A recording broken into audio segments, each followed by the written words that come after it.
খেলনা হেলিকপ্টারকে ঘিরে আতঙ্ক ছড়িয়ে পড়ে গ্রামবাসীদের মধ্যে। ঘটনাস্থলে ছুটে আসতে হয় পুলিশকেও।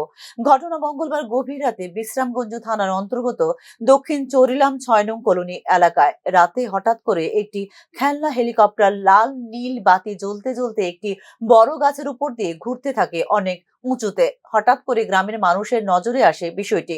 এরপর লাল নীল বাতি জ্বলতে জ্বলতে সেই খেলনা হেলিকপ্টার বাঁশঝাড়ের উপর দিয়ে ঘুরতে ঘুরতে নেমে আসে মাটিতে। বিষয়টি দেখতে পেয়ে আতঙ্ক ছড়িয়ে পড়ে গোটা গ্রামের মানুষদের মধ্যে। এক এক করে ঘর থেকে বেরিয়ে আসে গ্রামবাসীরা। ভয়ে খেলনা হেলিকপ্টারের কাছে যায়নি গ্রামের মানুষ। খবর দেওয়া হয় বিশ্রামগঞ্জ থানায়।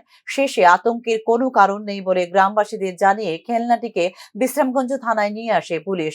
ভারত পাকিস্তান যুদ্ধের আবহেই অপরিচিত এই জিনিসটি দেখে সন্ত্রস্ত হয়ে পড়েছিলেন বলে জানিয়েছেন গ্রামবাসী। এটা আজকে সন্ধ্যার সময় এটা দেখতাছি এটা গাছের মধ্যে এটা ঘুরতেছে। এটা ঘুরতে ঘুরতে ঘুরতে ঘুরতে এটা বাঁশ গাছের তলে এটা ঘুরতেছে।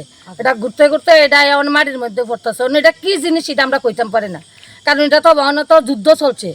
অনেক কি এটা আমরা এটা কইতে পারি না, আমরা সবাই ডরাইতেছি। এটার মধ্যে লাল নীল একটা বাতি জ্বলতেছে। এরকম এটা কোনো খেলনার জিনিসও না। এরকম জিনিস আমরা কোনোদিন দেখছি না। হেলিকপ্টারের মতো আমরা ভয় লাগতেছে। ঘুরতেছে এটা গাছের উপরে, তো এটা ঘুরতেছে আম গাছটার উপরে। দক্ষিণ ছড়িলাম ৬ নম্বর কলোনি।